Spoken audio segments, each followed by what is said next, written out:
Yo, what's good guys? This is Nightwing2303 from WearTesters.com. We asked for you guys to ask me anything, and that's what you guys did. We have almost 100 questions. We are not going to be able to get to all of them, but we're going to get to as many as possible. We're not sure about how many of these videos we'll do, maybe what, two or three, something like that, and all that stuff. So this is part one. With that being said, let's go ahead, get right into it.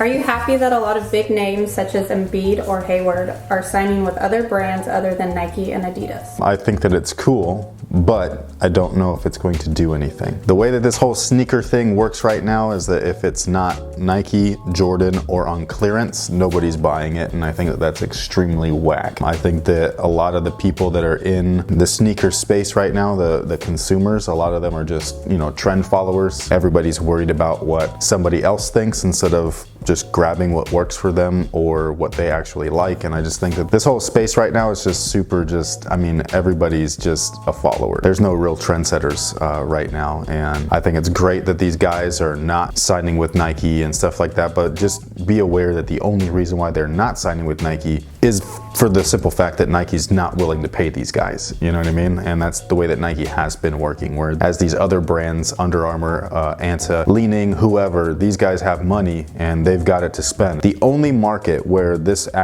tactic actually works is in China, but it does not work here in the US. US consumers are extremely blind. Honestly, like, they're some of the worst customers like ever. Like, they do not think outside the box. There might be a small percentage of them that do, but for the majority they just don't. And it's Do PU midsoles last longer with no crumbling if they were broken in and you use them on a regular basis? No, like polyurethane, depending on the type, it will deteriorate eventually either way. So it doesn't matter like how old it is or whatever, it's just like eventually like age catches up to it. But there's different types. So the stuff that they're using right now on like current Air Jordan 3s, 4s, and so on, that stuff is extremely hard. It's very, very dense, and it's for the fact that it lasts longer without, you know, crumbling or showing creases and all that stuff, versus the original stuff back in the 80s where it was more of an open-celled polyurethane. So it was a lot more soft, it was a lot more forgiving, it was actually like comfortable to wear and all that kind of stuff. They used to make insoles out of that same material, so it was like tons of padding and cushion and stuff like that underfoot. The new stuff is not made like that, so it's made to be more durable no matter what, but it's not going to stop whatever's going to happen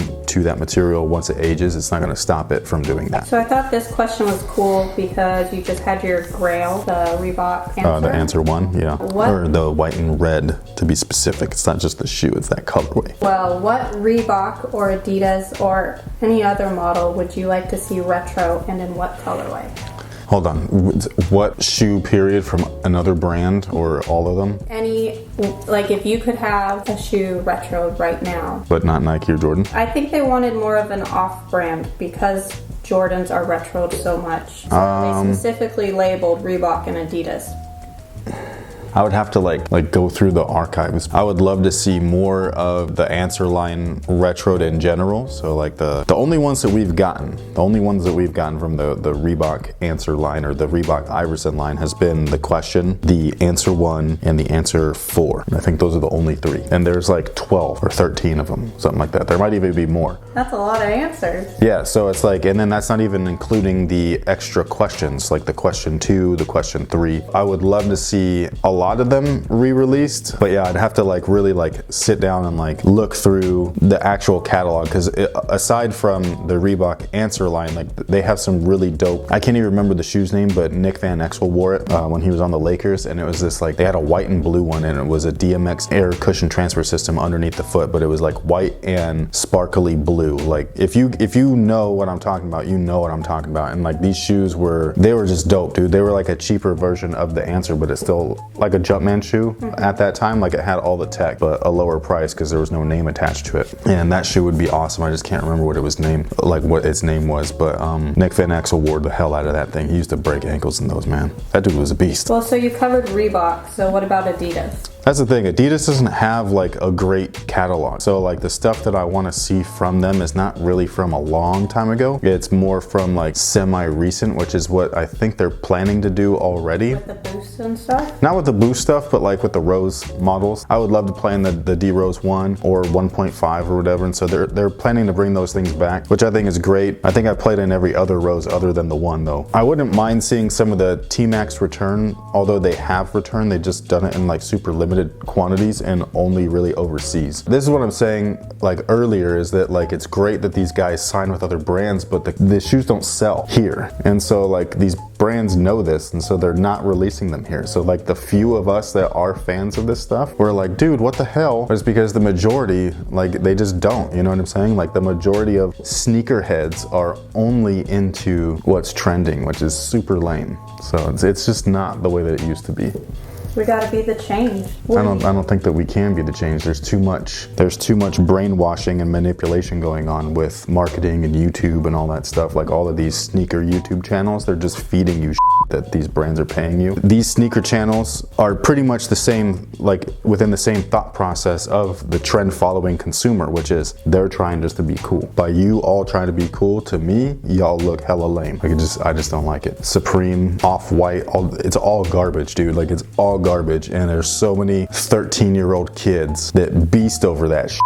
Yeah. And then they all like worship these YouTubers that are worshiping this garbage, and like real good stuff just gets overlooked and it's whack. Will you be finishing the Jordan Project series? The Jordan Project series, I've gone over this before. The last couple of models, they are not fun to play in. Like the 21s are cool, but like you turn into swamp foot like in those things. Like, there's no ventilation in those joints, man, and like you get tons of blisters, and they're not great to play in. They look dope, but they're not great to play in. The 22s are bricks, man. Like those things are hella stiff, and I don't like, if I'm not comfortable like playing, like I'm not gonna keep testing something. And then the 23s are so clunky. That's one of the most beautiful shoes. The 23? The 23s are so beautiful.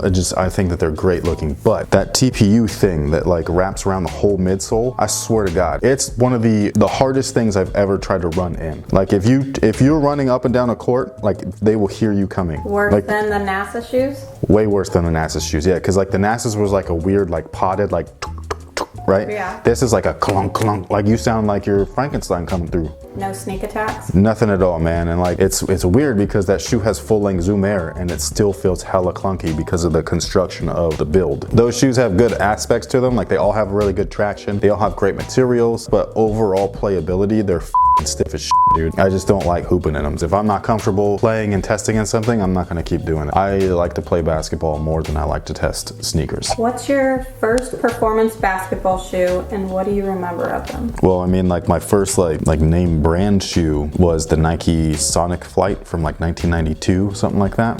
They were like all black with like a white swoosh, and I got them for 40 bucks at Oshman's, which is no longer. I was gonna say, I don't even know what that is. Yeah, it's no longer in business. Instead of like a flash sale on the internet or whatever, or like promo codes, like you used to get the Sunday paper, and the Sunday paper had colored ads, and so you would fish through those ads for whatever you're looking for, whether it's a new TV or a refrigerator or sneakers. And my mom said that I could get a pair of Nikes finally, because I was begging her for a long time, and she said that I could get a pair of Nikes, but I had to find them for $40 or less, which is pretty much what Payless prices were at the time, which is the only things that she was buying me. And so like I was like, how the am I gonna find a $40 pair of Nikes? You know what I mean? Yeah. The shoe that I found was that Sonic Flight. I did not get it in 1992, so it was like a year or so old. So I think gonna say, you were like, what, 9? Nah. So you would have been 11 or 12. Yeah, I was in middle school. I was in like 7th grade. So I think what it was is that Oshman's has like the random few pairs left over, because in the ad it said the shoe, the price, and then the sizes they had remaining, and one of them was my size. And so like I was like, hey, you know, and like and it's like back then, it's not like now where like they make a ton of shoes and stuff like that. Like I said, these are like literally like the last pairs, and so like I'm like, yo, like we gotta go. Like I don't want to miss out on my first pair of Nikes and stuff. That was how I found them. That was my first pair. This question might get you in trouble. Why? It's about Kobe Bryant? Yeah. Okay. Or at least his shoes. Okay. When it's all over, will Kobe's be remembered as better performers than Jordans as a whole? Well, I think that they already are right now. Okay. Like, it's just like, the Kobe's are a better shoe usually, depending on what you're looking for. If you're looking for something with a ton of support, like, you probably would be better off with a Jordan, because they're kind of stiff, and like, you gotta really break those in. Those are old school shoes, like still 100% playable, but they're constructed differently versus a Kobe with a super lightweight midsole that you can actually like remove out of the sneaker, or with an upper made out of engineered mesh or Flyknit or something like that. You know what I'm saying? Like, only like the first couple were like made out of like the way that a Jordan is made and stuff like that. But overall, the Kobe line is already better than, like, I think, like, it's just more consistent. I do think that that's because there's more Jordans. There's 33 of them. If half of them are good and half of them kind of suck, like, obviously, versus the technically 11 Kobe signatures, but then there's the AD stuff. Okay. So. But I mean, if you're gonna include those, then you would also include the Team Jordans. Well, if we're talking Team Jordans, there's like, we're talking about like almost 100 pair of sneakers. Right. So I felt like the question was about the signature lines. That's what I'm saying, is that if we're only counting the signature, and to me, the AD is not a Kobe 12, it's just an AD.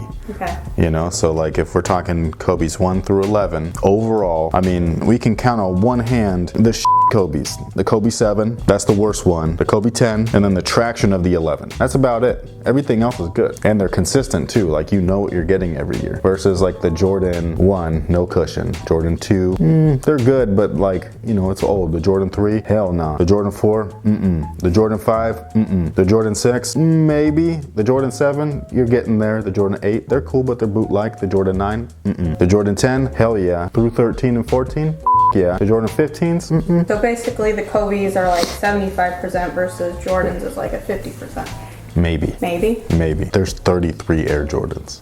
33. Yeah. So you're maybe looking at like 25%, 35% that are like awesome. Which is nuts. Why do we still look forward to them with that kind of track record? Because you're comparing an Air Jordan 3 to right now. Back then, It was awesome. the Air Jordan 3 was awesome. It was made differently too. Talk about that polyurethane. It was way more comfortable than the that they use now. But they're trying to make it sustainable for longer term durability. So in order to do that, you got to tweak some shit. And the materials that they use now aren't that great. And they change the lasts on them all the time, so they all fit different. You know what I'm saying? So it's like, there's so many different variations of what's going on. So if you're talking about like the original version of the shoe, that might be cool. But again, you'd have to put that in that time frame, that era. So like the Jordan 11 is like the one that I like to use most as the example. The Jordan 11 is 1995. When we think of 1995, we still think of like, that's like the cutting edge at that time. Like, things are starting to turn around, right? In terms of tech, for sneakers at least, performance sneakers, like carbon fiber, mesh, patent leather, like reinforcements or whatever, full length Air, a super comfortable sneaker, blah, blah, blah, all this shit. But it was literally that one shoe. Every other shoe that was available was not as advanced as that shoe.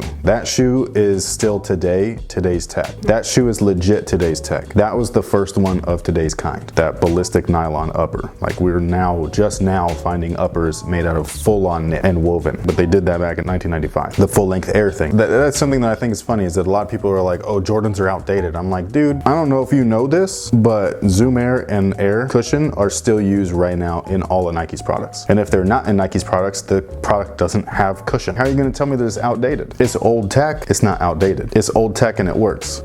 Most of the time. Depends on like how they use it and stuff, but that's with anything. Right. You know, like, you can put a car on any tire, but it doesn't make that car better or anything like that, unless it's like a very specific type of tire for that car and what that car does.